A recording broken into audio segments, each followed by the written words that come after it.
what is private governance? Who's the author of this essay, and what points is he trying to make? Edward Stringham is a PhD economist. He was working at Oxford at the time when I came across this article. He published it at the Cato Institute. So he makes the claim that, look, whenever the statists say that we need to look out for the free market, one of the things they say is that in the free market, there could be monopolies. This is where one group has almost unlimited power. Under this situation, you'd get higher prices and worse quality than you'd otherwise get under competition. So he says they're completely right about that. And that criticism also applies to the state, even when it comes to protecting people's person and property. Turns out this is just Edward Stringham's thesis, is protecting your person and property is just another good or service that is met far better through voluntarily funded competition than it is through a coercively funded monopoly. So just on the face of it, the mass murder campaigns that the state has engaged in between the World Wars, the Cold Wars, the proxy wars, that alone should make us suspicious of, are these the people who are really keeping us safe and stopping us from Thomas Hobbes's nasty, brutish, and short life? Or are they causing far more than they claim to protect us from?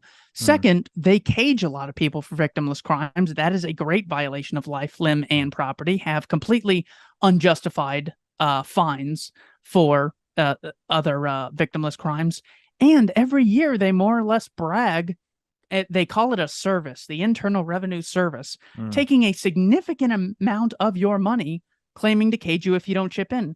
This is yet another violation of person and property. So is the state a unique protector? Not only is it not a unique protector, Stringham says, but it is in fact a unique aggressor.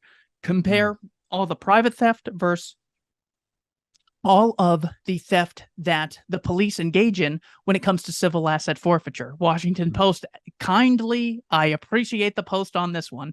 They said that civil asset forfeiture has actually exceeded private burglaries. So just on that alone, forget about the fact that the state taxes coercively collects trillions of dollars through tariffs and everything else, and then has a monopoly printing press for whatever money they can confiscate. He goes, these are blatant examples of the violation of the thing the state claims to protect. He goes, okay, so we got the principle down. Monopoly bad, competition good, voluntarism good, coercion bad.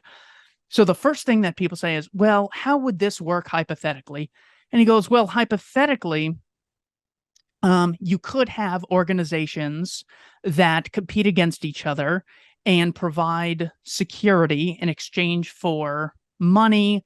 And the reason they wouldn't necessarily go to war is when you have to bear the cost of violent conflict, you're much less likely to engage in it. So you're much more likely to come to some sort of agreement. And we do see this with competitors. Can competitors cooperate?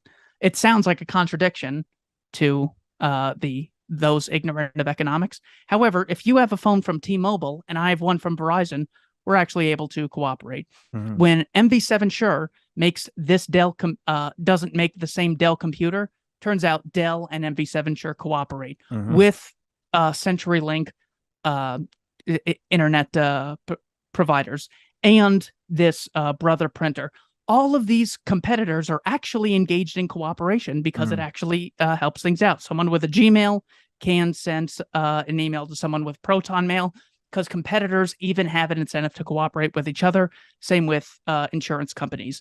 Discount tires go on to both Ford and Hondas and everything else. So theoretically, they can cooperate. But Stringham says, actually, the case is far better than that.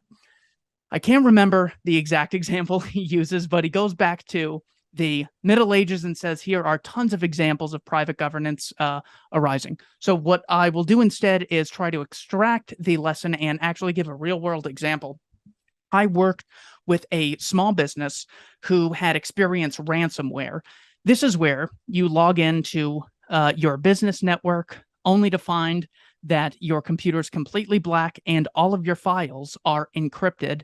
And up on your screen is a message that says, all of your files are encrypted. You can't read a goddamn thing. Pay us $200,000 and then you can read your files again. We will de-encrypt them. Mm. Now you can send the money, and this was not some trivial example. This was, hey, everything we've worked for the last 10, 15 years, it all went away this morning because someone violated our private property. And none of them, they're not a bunch of libertarians either. This is a completely different organization. None of them said, quick, call 911, quick, call the FBI, call the National Security Agency, because our property rights have been violated. And this is what the state does.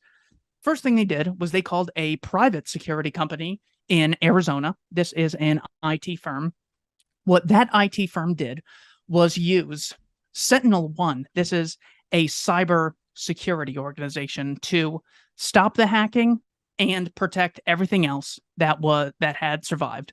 They then used PayPal's security team in order to keep their finances adjusted. They contacted their private banks to let the banks know, hey, stop authorizing payments to anyone unless I explicitly give them my stamp of approval. And then they use Google Drive backup security in order to keep their previous files, in order to get access to the files that were encrypted, because those were saved, because Google, a private organization for the most part, has the incentive to have happy consumers so they can make more money for themselves. Mm-hmm. So when push came to shove, when it really, really mattered, something so vital, their entire business, they only went to private security.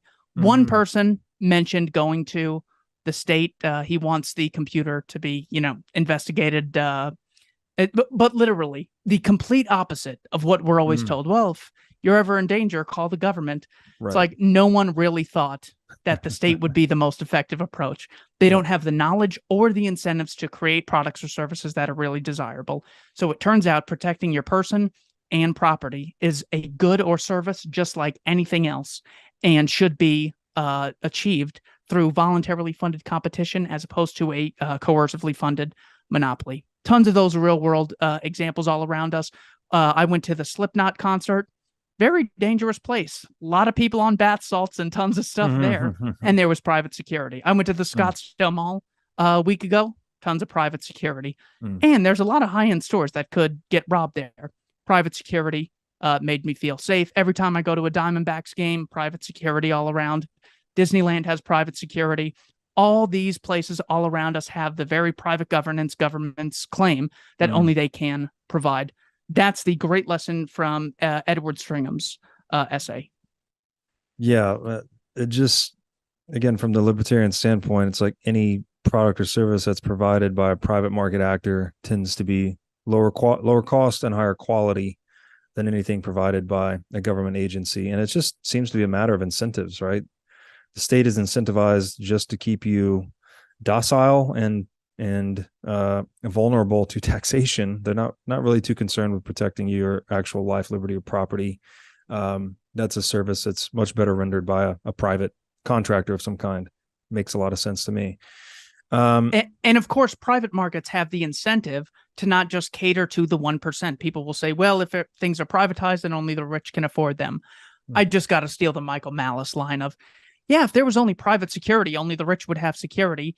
And if clothes are privatized, the only clothes will be tuxedos. If cars are privatized, there will only be limousines. And if food is privatized, there will only be foie gras and caviar available. He goes, no, there's actually an incentive for them to not just build yachts, but to meet the mass of consumer demand. So, the company, I'm not going to say their name. It was not Walmart, Amazon, Apple, or Google. This was a small company close to where I live, but they use only private security because it was just more efficient, and they have every incentive to cater to the most people for their own profit interests, and there's nothing wrong with that at all. So that was just an important thing I should have mentioned originally.